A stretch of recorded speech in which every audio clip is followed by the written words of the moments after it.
Quilòmetres nassos serà amic Antoni, també? No. No? Sí, no. Amore, vaig.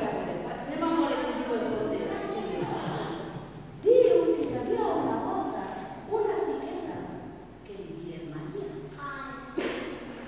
Li dien Maria i Maria sempre anava amb la seva iaia Gertrudis. Gertrud. Hola, soc Gertrud, la iaia Gertrud. I la iaia Gertrud li contava moltes coses a la iaia de l'amor. Però va passar una cosa, que la iaia Gertrud va caure un bac. Va caure un bac perquè un dia va mirar baix d'un